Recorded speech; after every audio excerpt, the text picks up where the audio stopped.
Ուկրաինայի շուրջ առևտրին զուգահեռ ամերիկացիները ակտիվ առևտուր են նախաձեռնել Իրանի հետ։ Իսրայելական ճակատում վիճակը փակուղային և սպասողական է։ Համասը հրեա պատանդներին ազատ չի արձակում և կարծես ամերիկացիներին դա շատ չի հուզում։ Ի սկզբանե պատանդներ օպերացիան հարմար պահին օգտագործելու համար էր պլանավորվել։ Այս ամենին զուգահեռ հանկարծակի իրավիճակը սրվում է Հնդկաստանի և Պակիստանի միջև։ Երեկ պայթեց իրանական Բանդեր Աբաս նավահանգիստը։ Մոտ 20 կիլոմետր շառավղով տարհանվում են շրջակա բնակավայրերը։ Սա շատ է հիշեցնում 2020 թվականի օգոստոսի 8-ին Բեյրութի նավահանգստի աղետալի պայթյունը, որ գրեթե ոչնչացրեց քաղաքի հիմնական մասը։ Այդ պայթյունի կազմակերպման մեջ հիմնական կասկածը Իսրայելի ուղղությամբ է։ Հատկանշական է, որ Ուկրաինայի և Իրանի հետ բանակցություններում Թրամփի ներկայացուցիչը ազգությամբ հրեա, քաղաքականության հետ երբևէ կապ չունեցած գործարար Վիտկոֆն է։ Ուկրաինայի հարցում ըստ Թրամփի առաջխաղացում կա և կարծես Պուտինն ու Զելենսկին տվել են իրենց համաձայնությունները։ Ուկրաինան փորձում են տոնական տորթի պես կիսել, բայց որ կողմից խրում են դանակը, կոշտ քարերի է հանդիպում։ Այստեղ գլխավոր հարցը հետևյալն է. իսկ ում միջև է առհասարակ կիսվում Ուկրաինան, ԱՄՆ-ի և Ռուսաստանի, Եվրամիության ու Ռուսաստանի, թե Իսրայելի, հրեական աշխարհի և Ռուսաստանի միջև, որպեսզի Կիևը դառնա նոր Երուսաղեմ։ Ուկրաինացի ժողովուրդը առայժմ բանակցությունների կողմ չէ։ Ռուսաստանի համար Ուկրաինայի ցանկացած բաժանում մահաբեր վտանգներ է պարունակում։ Ում էլ բաժին հասնի ռուսական ազդեցությունից դուրս մնացած Ուկրաինայի մասը, դա սպառնալիք է Ռուսաստանի գոյությանը։ Ուկրաինայից հետո հերթը հասնելու է Ռուսաստանին։ Նույն վիճակում Իրանն է։ Եթե պարսիկները կուլ տան հրեական խայծը, Իրանը նույնպես մասնատվելու է։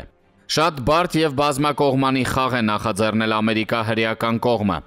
Ռուսաստանին ու Իրանին գործարքների մեջ ներքաշելով փորձ է արվում վերջիններից դուրս բերել Չինաստանի ազդեցության ոլորտից։ Հնդկաստանի և Պակիստանի միջև հնարավոր պատերազմը նույնպես լինելու է ընդդեմ Չինաստանի։ Բրիտանական Հինդոստանը 1947-ին հենց այս նպատակով է բաժանվել, ինչի արդյունքում առաջացան Պակիստանը, Բանգլադեշը, Բիրման, Բութանը, Մալդիվները։ Չինաստանին պետք է զսպել ամեն կերպ, բոլոր ուղղություններով, ահա ԱՄՆ-ի գերնպատակը։ 2020 թվականին Ղարաբաղով դեպի Իրան պատերազմը կիսատ մնաց։ Ալիևը գլխավորապես հրեաների օգնությամբ գրավեց Ղարաբաղը և այդպես էլ շահագրգիռ կողմերը չփորձեցին ռիսկի գնալ և Ադրբեջանի կողմից սկսել հարձակում Իրանի վրա։ Վտանգավոր է, նման պարագայում մեծ պատերազմի փլատակների տակ կարող են մնալ Ադրբեջանը, Թուրքիան, ինչու չէ նաև Իսրայելը։ Հայաստանի մասին չասենք, դա ոչ ոքի հետաքրքիր չէ։ Ուստի այժմ փորձ է արվում լեզու գտնել Իրանի և Ռուսաստանի հետ միաժամանակ, կեղտոտ գործը թողնելով Հնդկաստանին ու Պակիստանին։ Հնդիկներին կարելի է շահագրգռել, Պակիստանը քարտեզի վրայից կարող է ընդհանրապես վերանալ, Չինաստանն էլ կհայտնվի ցամաքային շրջափակման մեջ։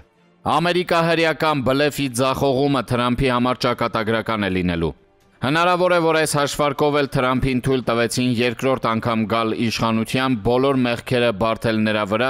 ինչից հետո ԱՄՆ-ում նոր դեմոկրատական վերածնունդ կսկսվի։ Պառակտված Եվրոպան անեության թմբիրի մեջ տխուր տպավորություն է թողնում։ Հետամնաց Եվրոպա, ժամանակից և ժամանակի տեխնոլոգիաներից շատ հետ մնացած Եվրամիություն, որը չգիտի ուր, ինչպես և հանուն ինչի շարժվել։ Կեղծ դեմոկրատական ու սոցիալիստական լոզունգների տակ թաքնված է տոտալ կոռուպցիան։ Facebook-յան իր էջում գրում է վերլուծաբան Արա Արայանը։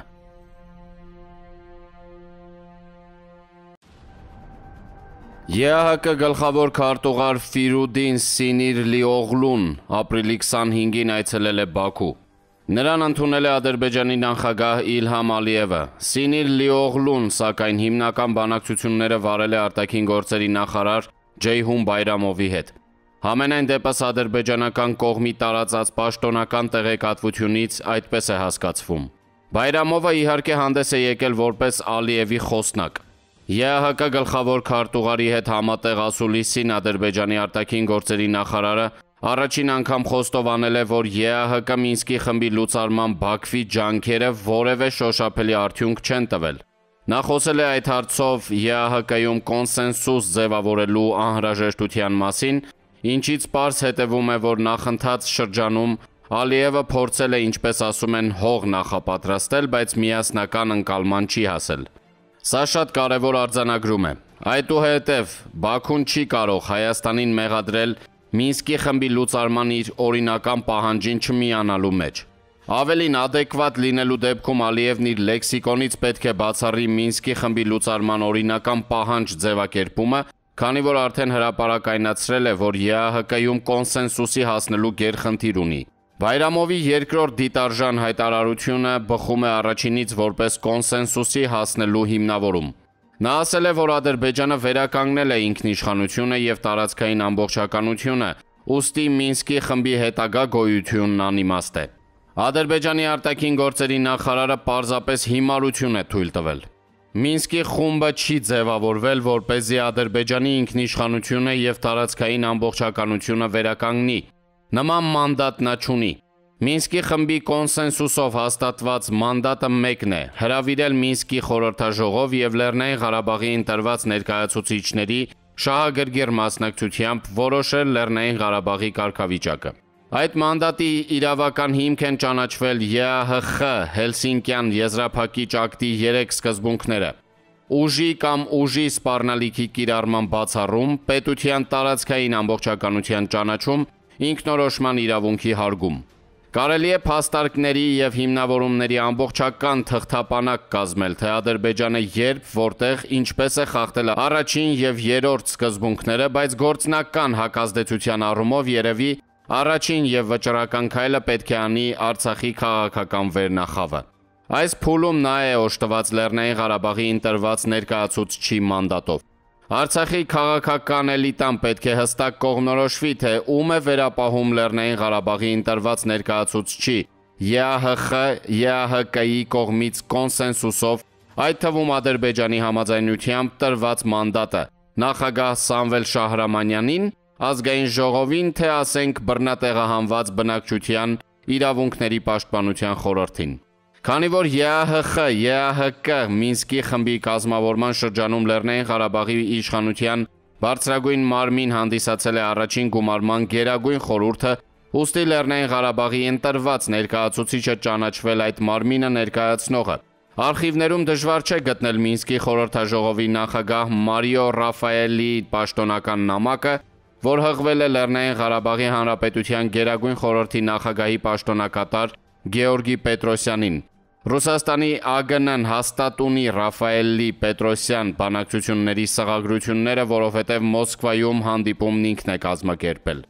Ըստ այդմ, մանավանդ որ Սամվել Շահրամանյանն օժտված չէ առաջին մանդատով, Բայրամովի հիմարությունից պետք է օգտվի Արցախի ազգային ժողովը, որի պատգամավորները շարունակում են մնալ Լեռնային Ղարաբաղի ընտրված ներկայացուցիչներ, և դիմի ԵԱՀԿ գլխավոր քարտուղարին, խնդիր դնելով, որ Մինսկի խումբը կարող է լուծարվել միայն մի դեպքում, երբ Լեռնային Ղարաբաղի ընտրված ներկայացուցիչների շահագրգիռ մասնակցությամբ կգումարվի Մինսկի խորհրդաժողով և կորոշվի Լեռնային Ղարաբաղի իրավական կարգավիճակը։ Եթե Ստեփանակերտը քաղաքականությամբ զբաղվելու կամք ունի, ապա միակ ասպարեզն այս փուլում ԵԱՀԿ-ում իր օրինական ներկայության վերականգնման մրցահարթակն է։